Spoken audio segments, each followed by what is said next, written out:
নমস্কার। শুরু করছি অমর কথাশিল্পী শরৎচন্দ্র চট্টোপাধ্যায়ের উপন্যাস দত্তা। উপন্যাসটি আমি ধারাবাহিকভাবে পাঠ করব। আজ দ্বিতীয় পর্ব।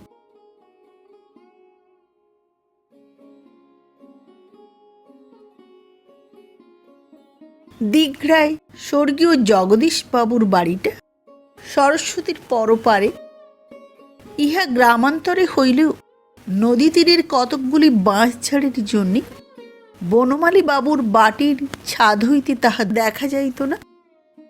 তখন শরৎকালের অবসানে সরস্বতীর জলধারা শীর্ণতর হইয়া আসিতেছিল এবং তীরের উপর দিয়া কৃষকদিগের গমনাগমনের পথটিও পায়ে পায়ে শুকাইয়া কঠিন হইয়া উঠিতেছিল।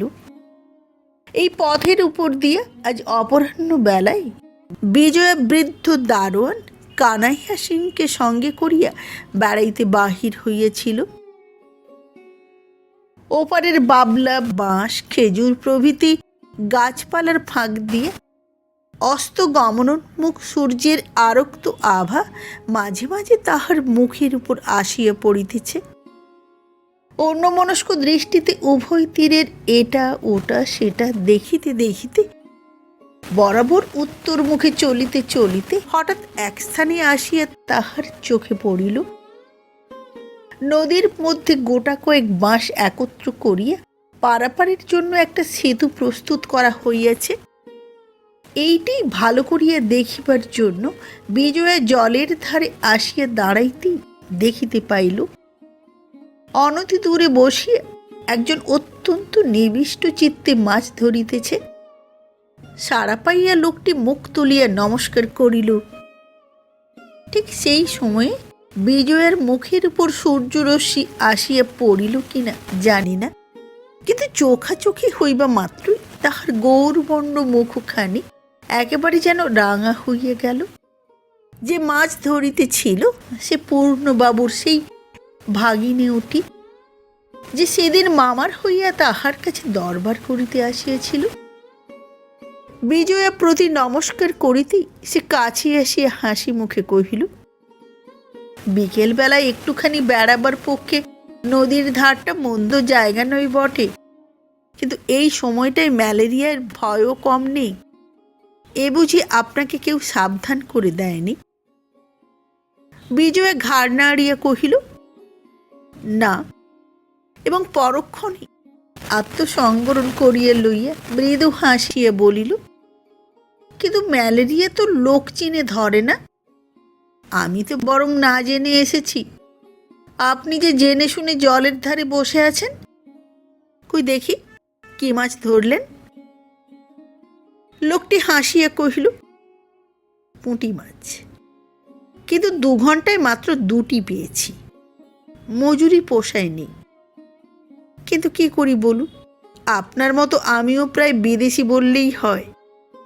বাইরে বাইরে দিন কেটেছে, প্রায় কারুর সঙ্গেই তেমন আলাপ পরিচয় নেই, কিন্তু বিকেলটা তো যা করে হোক কাটাতে হবে।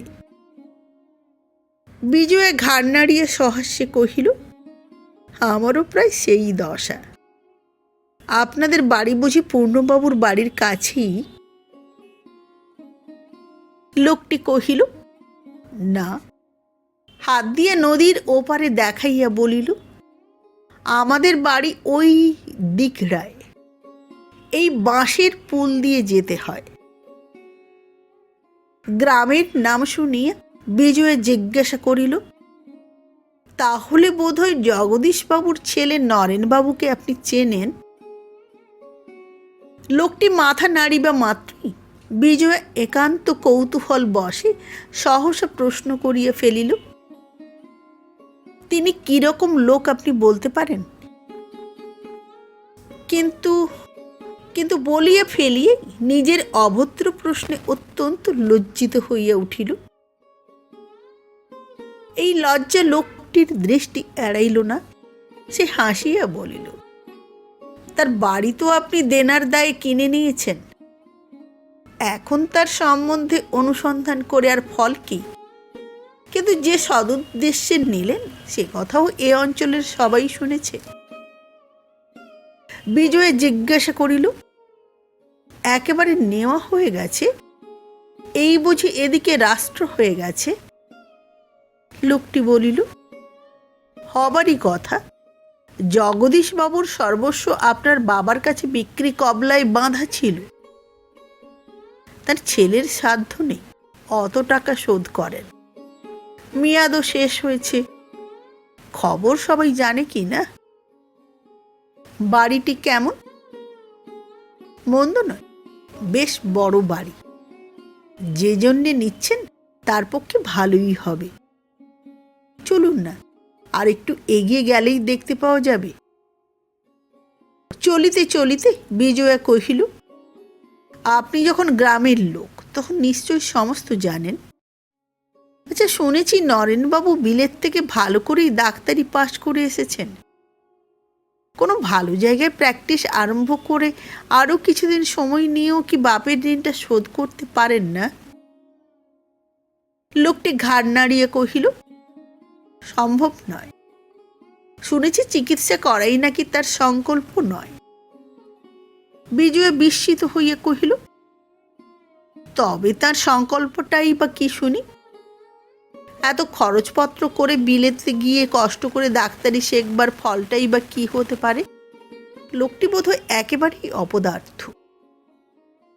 ভদ্রলোক একটুখানি হাসিয়া বলিল, অসম্ভব নয়।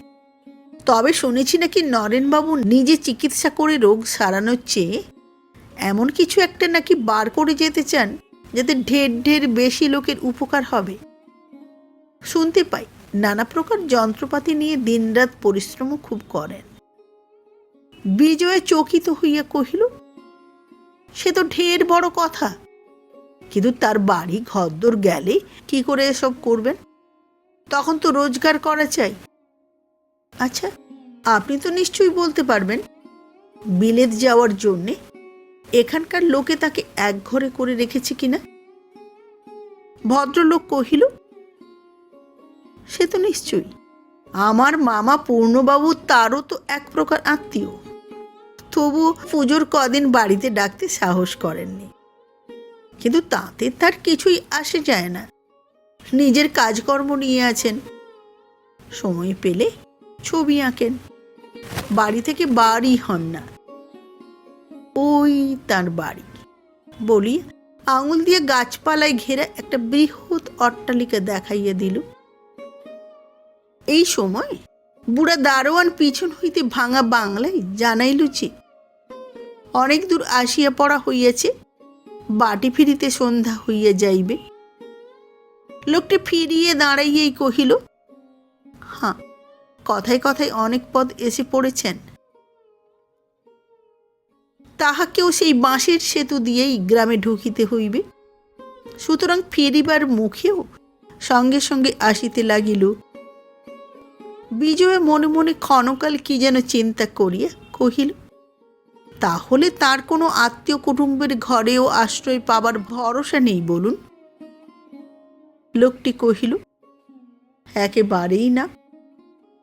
বিজয় আবার কিছুক্ষণ চুপ করিয়া চলিয়া কহিল, তিনি যে কারোর কাছে যেতে চান না সে কথা ঠিক।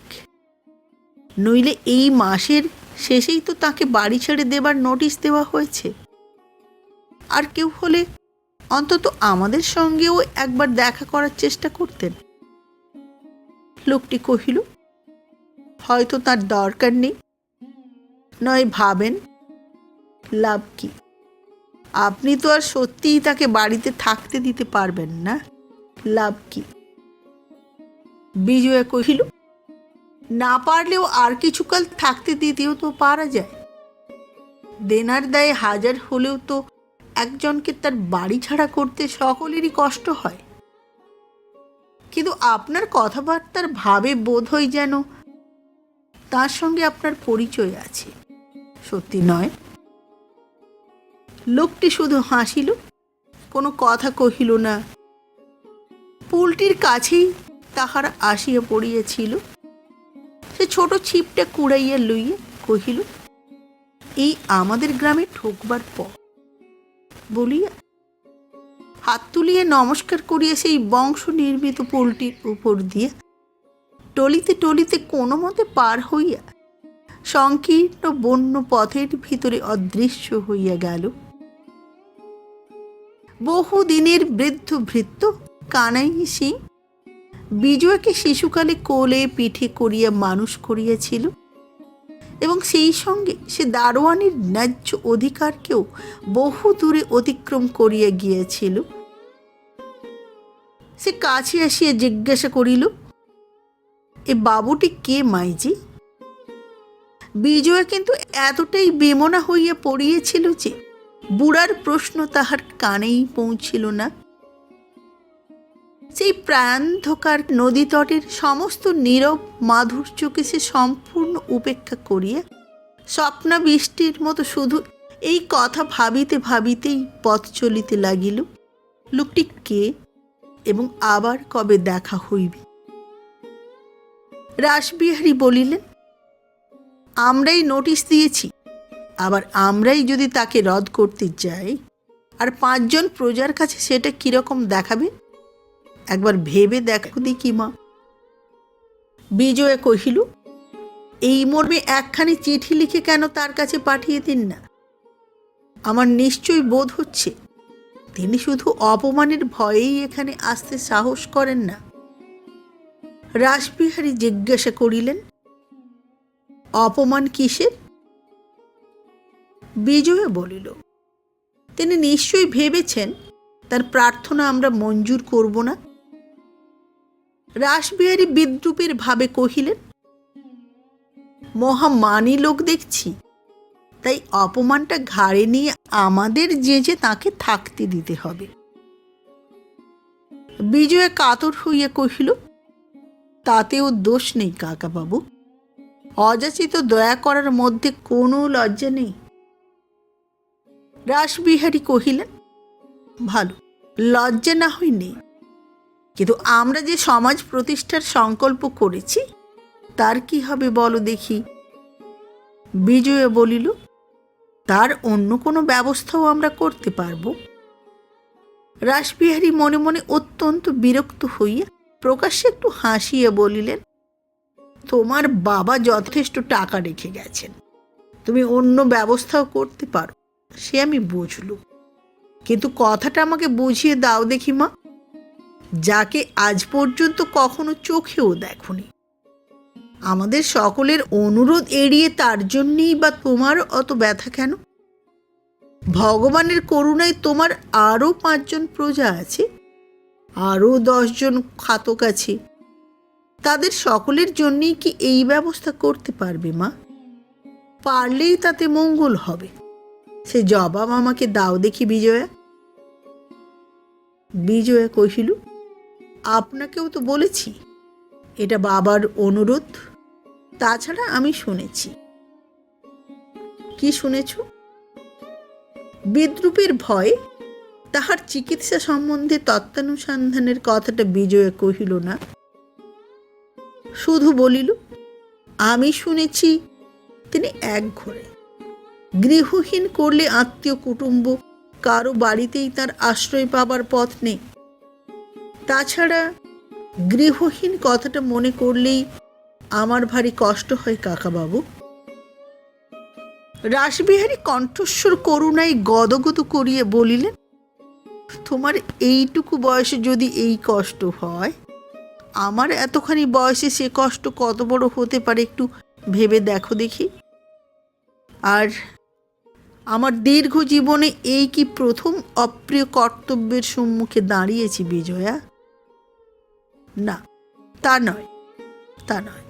কর্তব্য চিরদিনই আমার কর্তব্য, তার কাছে হৃদয় বৃত্তির কোনো দাবি দাওয়া নেই। বনমালী যে কঠোর দায়িত্ব আমার উপরে ন্যস্ত করে গেছে, সে ভার আমাকে জীবনের শেষ মুহূর্ত পর্যন্ত বহন করতেই হবে, তাতে যত দুঃখ কষ্টই না আমাকে ভোগ করতে হোক। হয় আমাকে সমস্ত দায়িত্ব থেকে সম্পূর্ণ অব্যাহতি দাও, নইলে কিছুতেই তোমারে অসঙ্গত অনুরোধ আমি রাখতে পারবো না। বিজয়া অধমুখী নীরবে বসিয়ে রহিল। পিতার অপরাধে তাহার নিরপরাধ পুত্রকে গৃহ ছাড়া করার সংকল্প তাহার মধ্যে যে বেদনা দিতে লাগিল,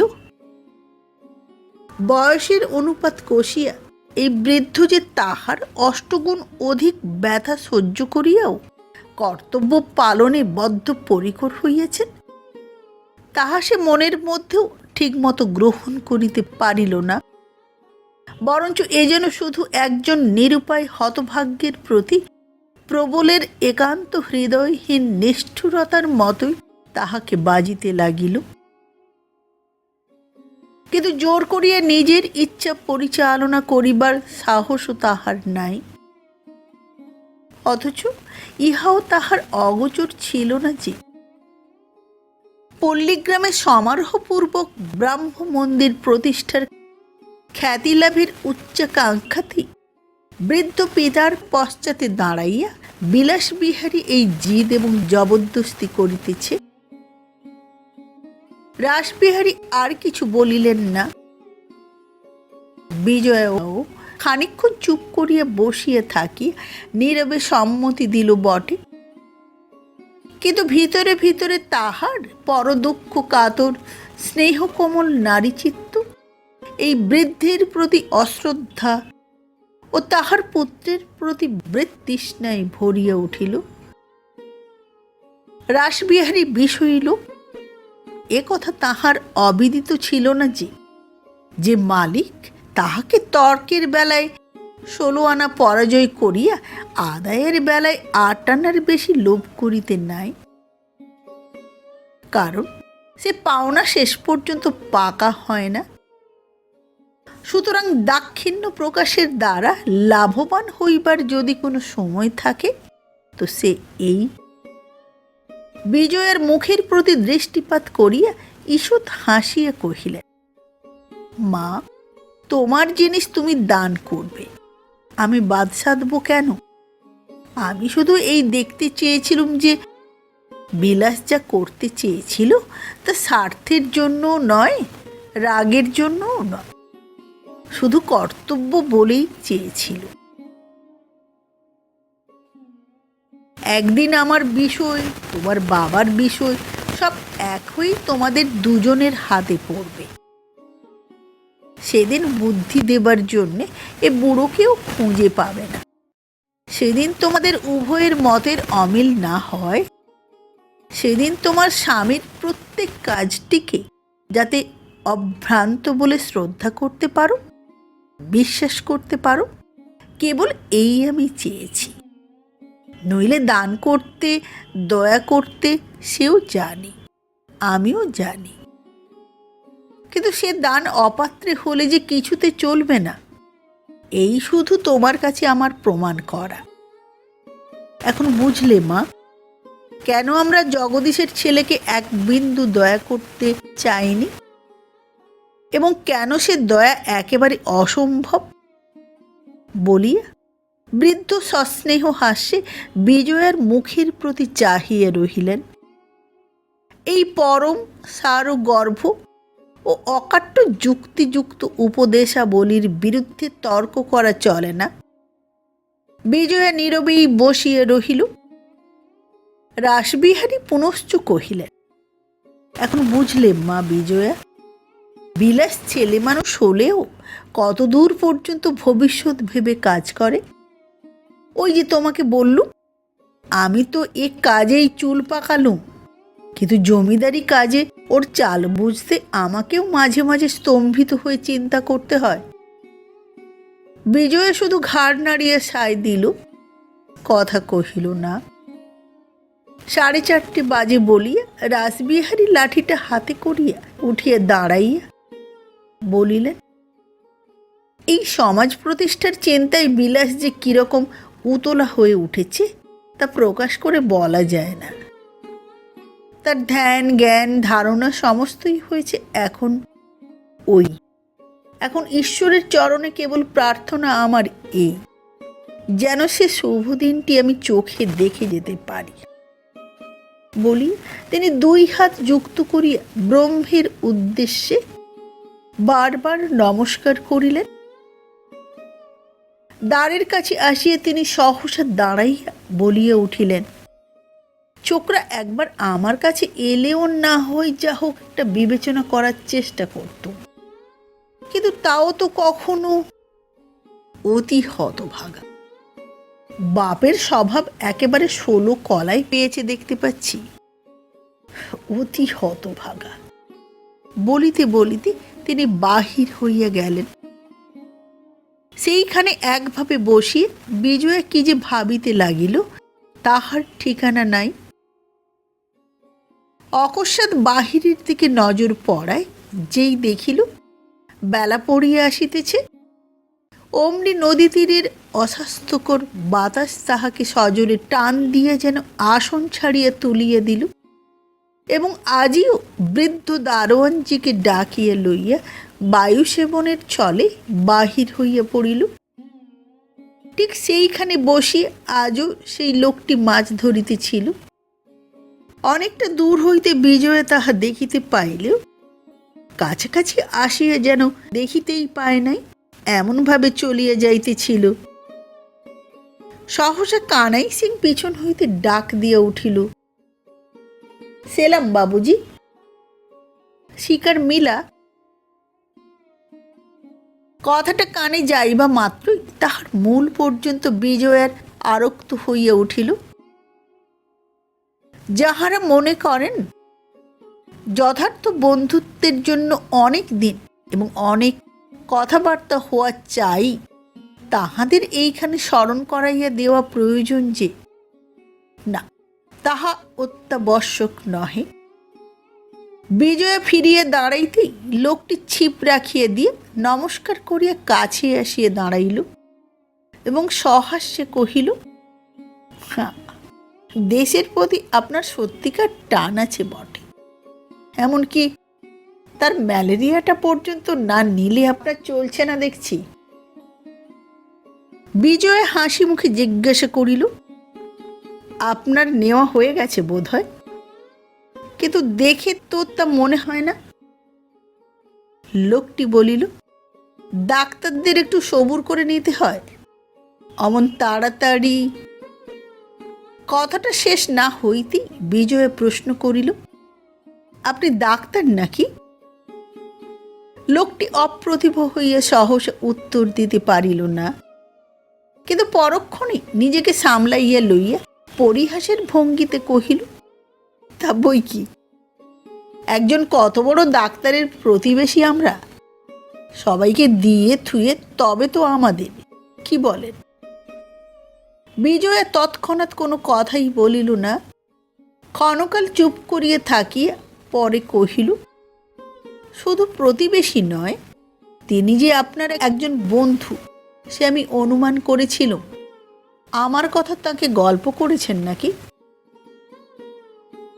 লোকটা হাসিয়া কহিল, আপনি তাকে একটা অপদার্থ হতভাগা মনে করেন, এ তো পুরনো গল্প, সবাই করে, ইয়ার নতুন করে বলবার দরকার কি? তবে একদিন হয়তো সে আপনার সঙ্গে দেখা করতে যাবে। বিজয়া মনে মনে অতিশয় লজ্জিত হইয়া কহিল, আমার সঙ্গে দেখা করায় তার লাভ কি? কিন্তু তার সম্বন্ধে তো আমি এরকম কথা আপনাকে বলিনি। না বলে থাকলেও বলাই তো উচিত ছিল। উচিত ছিল কেন? যার বাড়ি ঘর দৌড় বিখিয়ে যায় তাকে সবাই হতভাগ্য বলে, আমরাও বলি। সুমুখে না পারি, আড়ালেও তো আমরা বলতে পারি। বিজয় হাসিতে লাগিল, কহিল, আপনি তো তার খুব ভালো বন্ধু। লোকটি ঘাড় নাড়িয়া বলিল, সে ঠিক, এমনকি তার হয়ে আমি নিজেই আপনাকে ধরতুম, যদি না জানতুম আপনি সদুদ্দেশ্যেই তার বাড়িখানি গ্রহণ করছেন। বিজয়া একটিবার মাত্র মুখ তুলিয়ে চাহিল, কিন্তু এ সম্বন্ধে কোনো কথা কহিল না। কথায় কথায় আজ তাহারা আরও একটু অধিক দূর পর্যন্ত অগ্রসর হইয়া গিয়েছিল। দেখা গেল ওপারে একদল লোক সার বাঁধিয়া নরেন্দ্রবাবুর বাটির দিকে চলিয়াছে। তাহার মধ্যে 50 হইতে 15 পর্যন্ত সকল বয়সের লোকই ছিল। লোকটি দেখাইয়া কহিল, ওরা কোথায় যাচ্ছে জানেন? নরেনবাবুর স্কুলে পড়তে। বিজয় আশ্চর্য হইয়া জিজ্ঞাসা করিল, তিনি এ ব্যবসাও করেন নাকি? কিন্তু যতদূর বুঝতে পারছি বিনা পয়সায়, ঠিক না? লোকটি হাসি মুখে কহিল, তাকে ঠিক চিনেছেন। অপদার্থ লোকের কোথাও আত্মগোপন করা চলে না। পরে অপেক্ষাকৃত গম্ভীর হইয়া কহিল, নরেন বলে, আমাদের দেশে সত্যিকার চাষই নেই।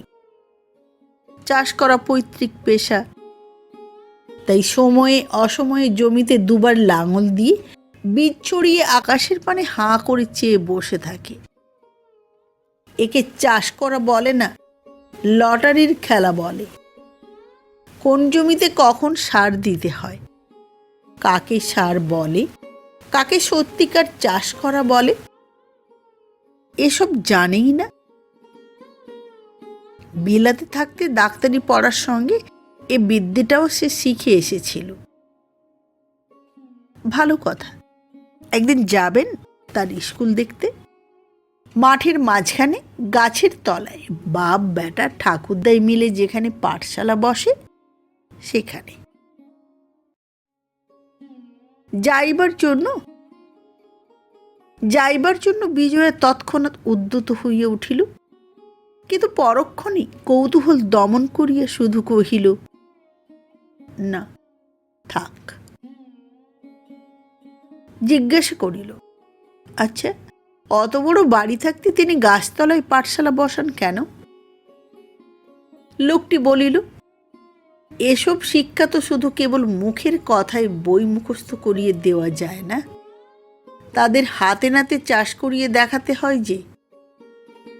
এই জিনিসটা রীতিমতো শিখে করলে দুগুণ, এমনকি 4-5 গুণ ফসলও পাওয়া যায়।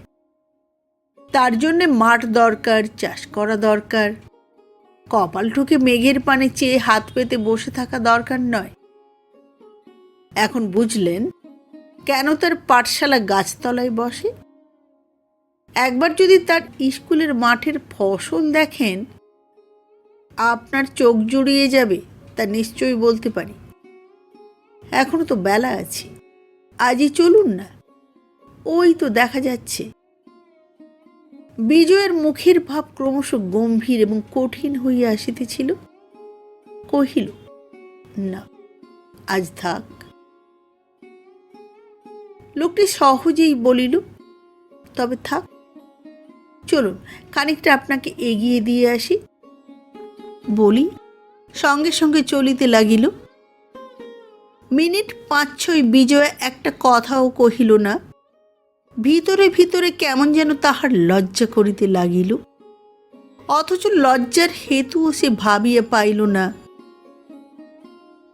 লোকটি পুনরায় কথা কহিল, বলিল, আপনি ধর্মের জন্যই যখন তার বাড়িটা নিচ্ছেন, এই কবিঘে জমি যখন ভালো কাজেই লাগছে, তখন এটা তো আপনি অনায়াসেই ছেড়ে দিতে পারেন।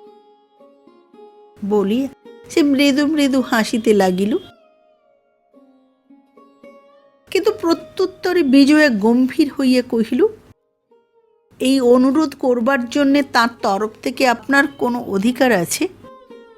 বলিয়া আর চোখে চাহিয়া দেখিল। লোকটির হাসি মুখের কোনো ব্যতিক্রম ঘটিল না। এই কবিঘে জমি যখন ভালো কাজেই লাগছে, তখন এটা তো আপনি অনায়াসেই ছেড়ে দিতে পারেন। বলিয়া সে মৃদু মৃদু হাসিতে লাগিল। কিন্তু প্রত্যুত্তরে বিজয়া গম্ভীর হইয়া কহিল, এই অনুরোধ করবার জন্যে তার তরফ থেকে আপনার কোনো অধিকার আছে? বলিয়া আর চোখে চাহিয়া দেখিল। লোকটির হাসি মুখের কোনো ব্যতিক্রম ঘটিল না। সে বলিল, এ অধিকার দেবার উপর নির্ভর করে না, নেবার উপর নির্ভর করে। যে ভালো কাজ, তার অধিকার মানুষ সঙ্গে সঙ্গেই ভগবানের কাছে পায়। মানুষের কাছে হাত পেতে নিতে হয় না। যে অনুগ্রহ প্রার্থনা করার জন্য আপনি মনে মনে বিরক্ত হলেন, পেলে কারা পেত জানেন? দেশের নিরন্ন কৃষকেরা। আমাদের শাস্ত্রে আছে দরিদ্র ভগবানের একটা বিশেষ মূর্তি, তার সেবার অধিকার তো সকলেরই আছে। সে অধিকার নরেনের কাছে চাইতে যাব কেন বলুন? বলি সে হাসিতে লাগিল। বিজয়া চলিতে চলিতে বলিল, আপনার বন্ধু তো শুধু এই জন্যই এখানে বসে থাকতে পারবেন না। লোকটি কহিল, না, কিন্তু তিনি হয়তো আমার উপর এ ভার দিয়ে যেতে পারেন। বিজয়ের ওষ্ঠা ধরে একটা চাপা হাসি খেলা করিয়া গেল, কিন্তু অত্যন্ত গম্ভীর স্বরে বলিল, সে আমি অনুমান করেছিল। লোকটি বলিল, করবারই কথা কিনা, এ সকল কাজ আগে ছিল দেশের ভূস্বামীর, তাদের ব্রহ্মোত্তর দিতে হতো। এখন সে দায় নেই বটে, কিন্তু তার জেদ মেটেনি। তাই 2-4 বিঘে কেউ ঠকিয়ে নেবার চেষ্টা করলেই তারা পূর্ব সংস্কার বশে টের পান। বলিয়া সে আবার হাসিতে লাগিল। বিজয়া নিজেও এ হাসিতে যোগ দিতে গেল, কিন্তু পারিল না। এই সরল পরিহাস তাহার অন্তরের কোথায় গিয়া যেন বিধিয়া রহিল। কিছুক্ষণ নিঃশব্দে চলিয়া হঠাৎ জিজ্ঞাসা করিল, আপনি নিজেও তো আপনার বন্ধুকে আশ্রয় দিতে পারেন, কিন্তু আমি তো এখানে থাকিনি, বোধ হয় 1 সপ্তাহ পরেই চলে যাব। বিজয়ের অন্তরের মধ্যে যেন চমকাইয়া উঠিল, কহিল, কিন্তু বাড়ি যখন এখানে তখন নিশ্চয়ই ঘন ঘন যাতায়াত করতে হয়। লোকটি মাথা নাড়িয়ে বলিল, না, আর বোধ হয় আমাকে আসতে হবে না। বিজয়ের বুকের মধ্যে তোলপাড় করিতে লাগিল। সে মনে মনে বুঝিল এ সম্বন্ধে অযথা প্রশ্ন করা আর কোনো মতেই উচিত হইবে না, কিন্তু কিছুতেই কৌতূহল দমন করিতে পারিল না। ধীরে ধীরে কহিল, এখানে বাড়ির লোকের ভার নেবার লোক আপনার নিশ্চয়ই আছে। লোকটি হাসিয়া বলিল, না, সেরকম লোক কেউ নেই। তাহলে আপনার বাপ মা? আমার বাপ মা ভাই বোন কেউ নেই। এই যে আপনার বাড়ির সম্মুখে এসে পড়া গেছে, নমস্কার, আমি চললুম।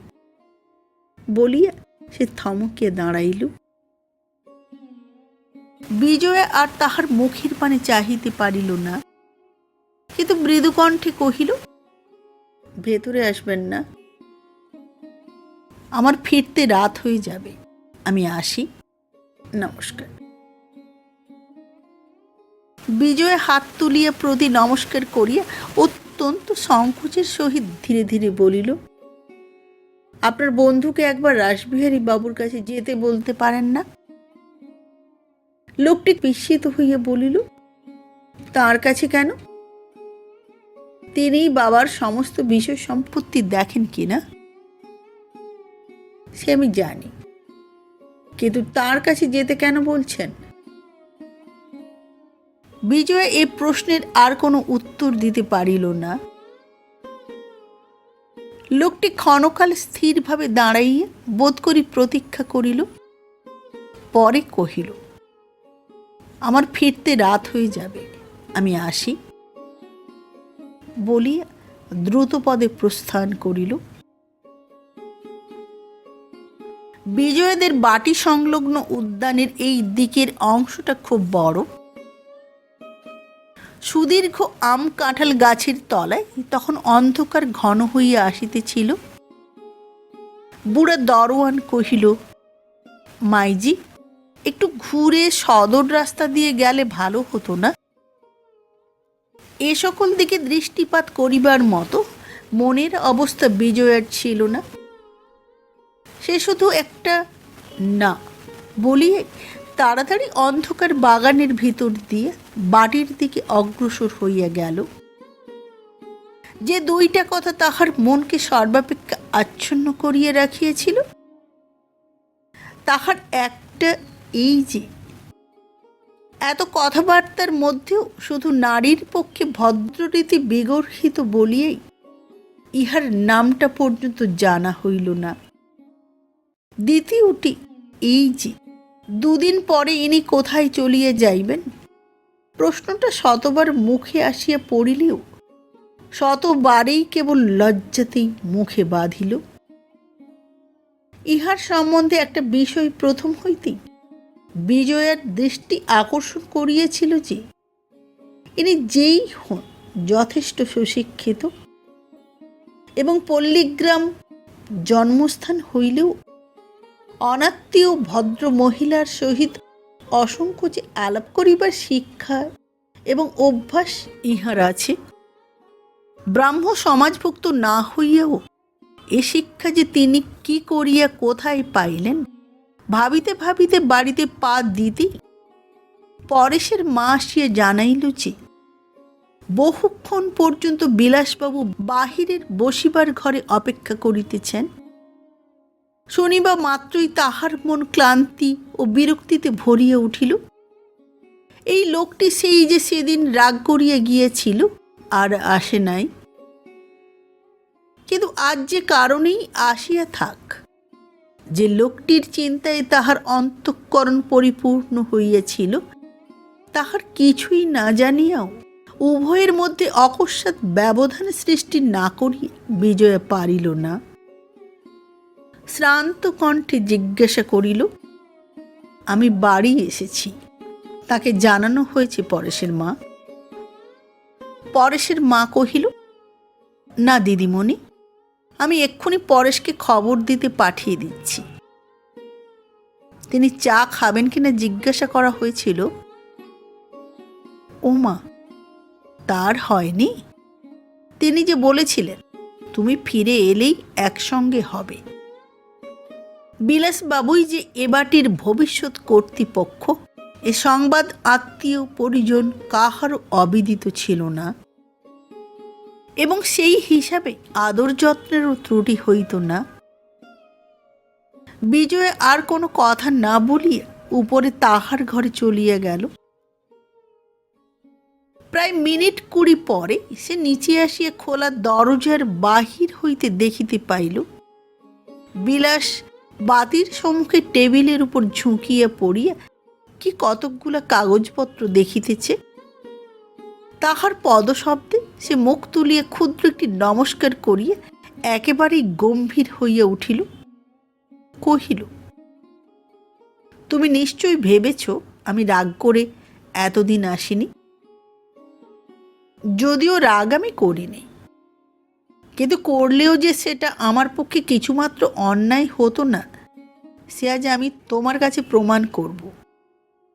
বিলাস এতদিন পর্যন্ত বিজয়াকে আপনি বলিয়ে ডাকিত।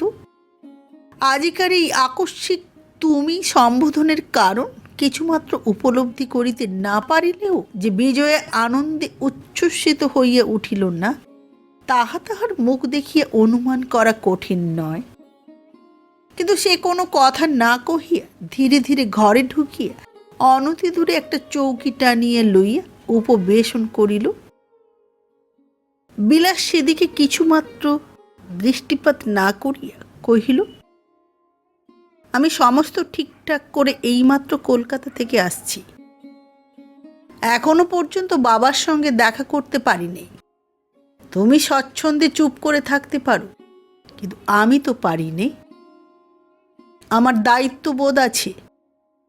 একটা বিরাট কার্য মাথায় নিয়ে আমি কিছুতে স্থির থাকতে পারিনি।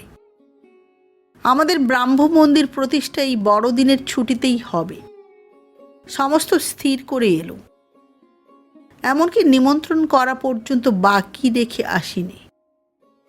উফ, কাল সকাল থেকে কি ঘোরাটাই না আমাকে ঘুরে বেড়াতে হয়েছে। যাক, ওদিকের সম্বন্ধে একরকম নিশ্চিন্ত হওয়া গেল। কারা কারা আসবেন তা ওই কাগজখানায় আমি টুকে এনেছি, একবার পড়ে দেখো বলিয়া বিলাস আত্মপ্রসাদের প্রচণ্ড নিঃশ্বাস ত্যাগ করিয়া সুমুখের কাগজখানা বিজয়ার দিকে ঠেলিয়ে দিয়ে চৌকিতে হেলান দিয়ে বসিল। তথাপি বিজয়া কথা কহিল না, নিমন্ত্রিত দিগের সম্বন্ধেও কৌতূহল প্রকাশ করিল না।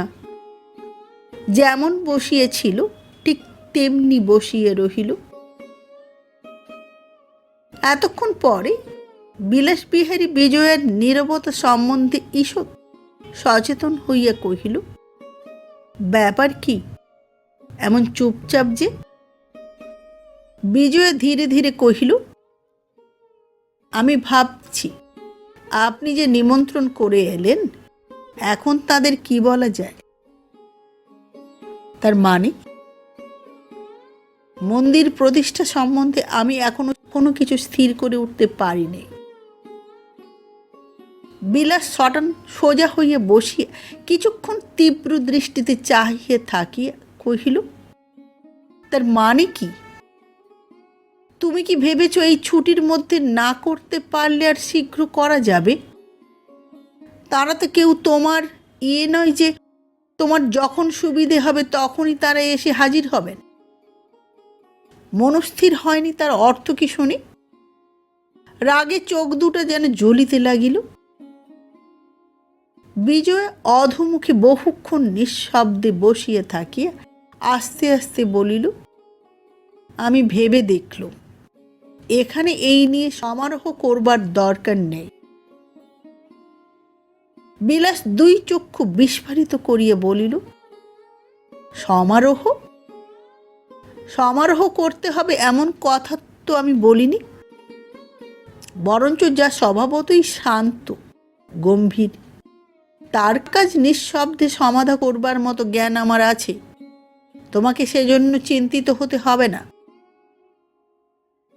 বিজয়া তেমনি মৃদু কণ্ঠে কহিল, এখানে ব্রাহ্ম মন্দির প্রতিষ্ঠা করার কোনো সার্থকতা নেই, সে হবে না। বিলাস প্রথমটা এমনি স্তম্ভিত হইয়া গেল যে তাহার মুখ দিয়ে সহসা কথা বাহির হইল না। পরে কহিল, আমি জানতে চাই তুমি যথার্থ ব্রাহ্ম মহিলা কিনা। বিজয়া তীব্র আঘাতে যেন চমকিয়া মুখ তুলিয়া চাহিল, কিন্তু চক্ষের পলকে আপনাকে সংযত করিয়া লইয়া শুধু বলিল, আপনি বাড়ি থেকে শান্ত হয়ে ফিরে এলে তারপরে কথা হবে, এখন থাক। বলিয়েই উঠিবার উপক্রম করিল, কিন্তু ভৃত্য চায়ের সরঞ্জাম লইয়া প্রবেশ করিতেছে দেখিয়া সে পুনরায় বসিয়া পড়িল। বিলাস সেদিকে দিকপাত মাত্র করিল না। ব্রাহ্ম সমাজভুক্ত হইয়াও সে নিজের ব্যবহার সুসংযত বা ভদ্র করিতে শিখে নাই। সে চাকরটার সম্মুখেই উদ্ধত কণ্ঠে বলিয়া উঠিল, আমরা তোমার সংস্রব একেবারে পরিত্যাগ করতে পারি জানো। বিজয়া নীরবে চা প্রস্তুত করিতে লাগিল, কোনো উত্তর দিল না। ভৃত্য প্রস্থান করিলে ধীরে ধীরে কহিল, সে আলোচনা আমি কাকাবাবুর সঙ্গে করব, আপনার সঙ্গে নয়। বলিয়া এক বাটি চা তাহার দিকে অগ্রসর করিয়া দিল। বিলাস তাহা স্পর্শ না করিয়া সে কথারই পুনরুক্তি করিয়া বলিল, আমরা তোমার সংস্পর্শ ত্যাগ করলে কি হয় জানো? বিজয় বলিল, না, কিন্তু সে যাই হোক না, আপনার দায়িত্ববোধ যখন এত বেশি, তখন আমার অনিচ্ছায় যাদের নিমন্ত্রণ করে অপদস্থ করবার দায়িত্ব গ্রহণ করেছেন তাদের ভার নিজেই বহন করুন, আমাকে অংশ নিতে অনুরোধ করবেন না। বিলাস দুই চক্ষু প্রদীপ্ত করিয়া হাঁকিয়া কহিল, আমি কাজের লোক, কাজই ভালোবাসি, খেলা ভালোবাসি নে, তা মনে রেখো বিজয়া। বিজয়া স্বাভাবিক শান্ত স্বরে জবাব দিল, আচ্ছা, সে আমি ভুলব না। ইহার মধ্যে যেটুকু শ্লেষ ছিল তাহা বিলাসবিহারীকে একেবারে উন্মত্ত করিয়া দিল। সে প্রায় চিৎকার করিয়াই বলিয়া উঠিল, আচ্ছা, যাতে না ভোলো সে আমি দেখব। বিজয়া ইহার জবাব দিল না।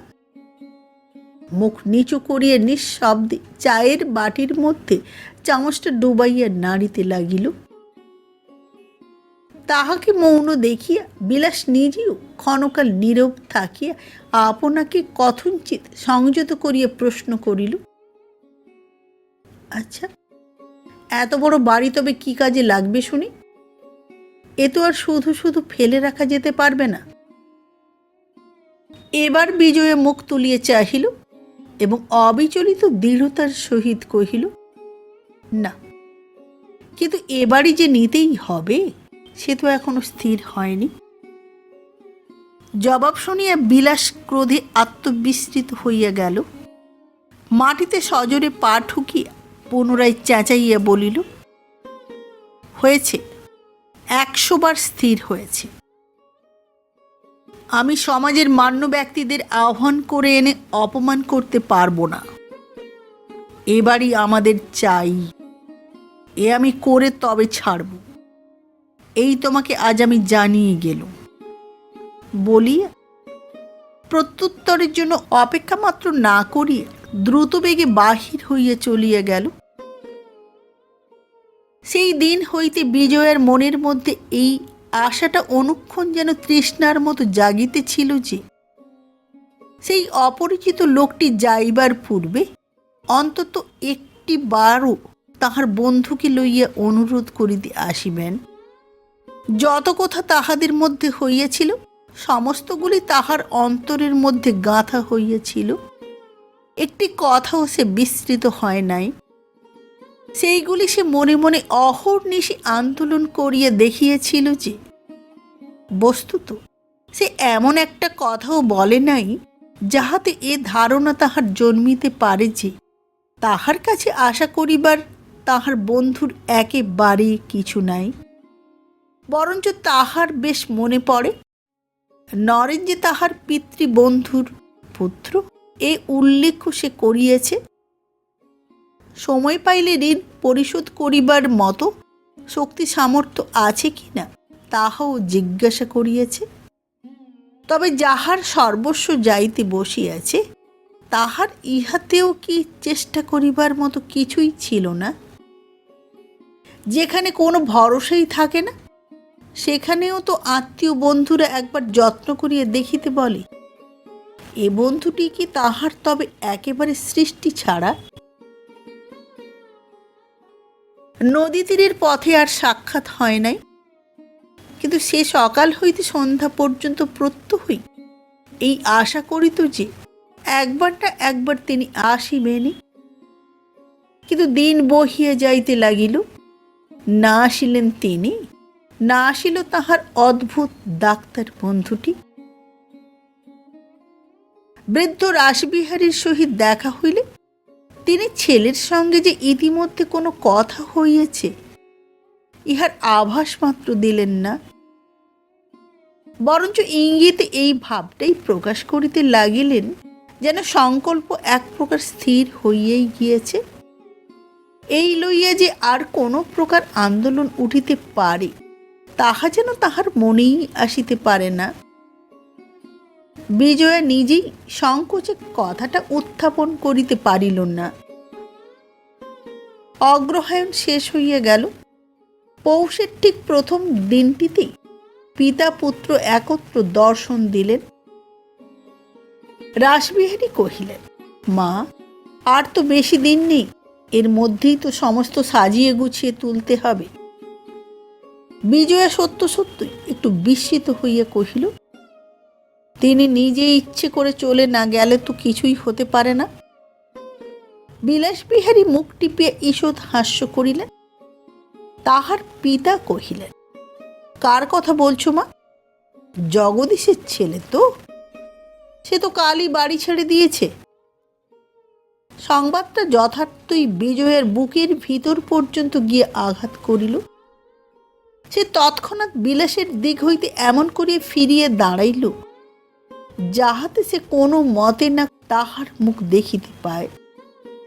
এইভাবে ক্ষণকাল স্তব্ধ হইয়া আঘাতটা সামলাইয়া লইয়া আস্তে আস্তে রাসবিহারীকে জিজ্ঞাসা করিল, তার জিনিসপত্র কি হলো? সমস্ত নিয়ে গেছেন?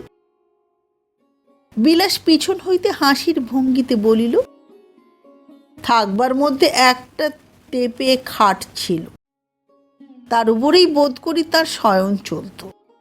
আমি সেটা বাইরে গাছতলায় টেনে ফেলে দিয়েছি। তার ইচ্ছে হলে নিয়ে যেতে পারেন, কোনো আপত্তি নেই। বিজয়া চুপ করিয়া রহিল, কিন্তু তাহার মুখের উপর সুস্পষ্ট বেদনার চিহ্ন লক্ষ্য করিয়া রাসবিহারী ভর্ৎসনার কণ্ঠে ছেলেকে বলিলেন, ওটা তোমার দোষ বিলাস। মানুষ যেমন অপরাধীই হোক, ভগবান তাকে যতই দণ্ড দিন, তার দুঃখে আমাদের দুঃখিত হওয়া, সমবেদনা প্রকাশ করা উচিত। আমি বলছি না যে তুমি অন্তরে তার জন্যে কষ্ট পাচ্ছ না, কিন্তু বাইরেও সেটা প্রকাশ করা কর্তব্য। জগদীশের ছেলের সঙ্গে তোমার কি দেখা হয়েছিল? তাকে একবার আমার সঙ্গে দেখা করতে বললে না কেন? দেখতুম যদি কিছু। পিতার কথাটা শেষ হইতেও পাইল না। পুত্র তাহার ইঙ্গিতটা সম্পূর্ণ ব্যর্থ করিয়ে দিয়ে মুখে একটা শব্দ করিয়া বলিয়া উঠিল, তার সঙ্গে দেখা করে নিমন্ত্রণ করা ছাড়া আমার তো আর কাজ ছিল না বাবা। তুমি কি যে বলো তার ঠিকানাই নেই। তাছাড়া আমার পৌঁছবার পূর্বেই তো ডাক্তার সাহেব তাঁর তরঙ্গ, প্যাটরা, যন্ত্রপাতি গুটিয়ে নিয়ে সরে পড়েছিলেন। বিলাতের ডাক্তার একটা অপদার্থ হামবাগ কোথাকার বলিয়া সে আরো কিসব বলিতে যাইতেছিল, কিন্তু রাসবিহারী বিজয়ার মুখের প্রতি আর চোখে চাহিয়া ক্রুদ্ধ কণ্ঠে কহিলেন, না বিলাস, তোমার এরকম কথাবার্তা আমি মার্জনা করতে পারি নে। নিজের ব্যবহারে তোমার লজ্জিত হওয়া উচিত, অনুতাপ করা উচিত। কিন্তু বিলাস লেশমাত্র লজ্জিত বা অনুতপ্ত না হইয়া জবাব দিল, কি জন্যে শুনি? পরের দুঃখে দুঃখিত হওয়া, পরের ক্লেশ নিবারণ করার শিক্ষা আমার আছে, কিন্তু যে দাম্ভিক বাড়ি বয়ে অপমান করে যায় তাকে আমি মাপ করি নে। ভণ্ডামি আমার নেই। তাহার জবাব শুনি উভয়ই আশ্চর্য হইয়া উঠিল। রাসবিহারী কহিলেন, কে আবার তোমাকে বাড়ি বয়ে অপমান করে গেল? কার কথা তুমি বলছো? বিলাস ছদ্ম গাম্ভীর্যের সহিত কহিল, জগদীশ বাবুর সুপুত্র নরেন বাবুর কথাই বলছি বাবা। তিনিই একদিন ঠিক এই ঘরে বসেই আমাকে অপমান করে গিয়েছিলেন। তখন তাকে চিনতুম না, তাই বলিয়া ইঙ্গিতে বিজয়াকে দেখাইয়া কহিল, নইলে ওকেও অপমান করে যেতে সে কসুর করেনি, তোমরা জানো সে কথা। বিজয়া চমকিয়া মুখ ফিরাইয়া চাহিতেই বিলাস তাহাকেই উদ্দেশ্য করিয়া বলিল, পূর্ণবাবুর ভাগ্নে বলে পরিচয় দিয়ে যে তোমাকে পর্যন্ত অপমান করে গিয়েছিল, সে কে? তখন যে তাকে ভারী প্রশ্রয় দিলে, সেই নরেনবাবু। তখন নিজের যথার্থ পরিচয় দিতে যদি সে সাহস করত, তবেই বলতে পারত সে পুরুষ মানুষ। ভণ্ড কোথাকার। সহসা পিতা পুত্র উভয়ই সবিস্ময়ে দেখিল বিজয়ের সমস্ত মুখ বেদনায় একেবারে শুষ্ক বিবর্ণ হইয়া গেছে। নমস্কার, আজ এই পর্যন্ত। আগামী পর্বে দেখা হবে উপন্যাসের পরবর্তী অংশ নিয়ে। আজকের মতো নমস্কার।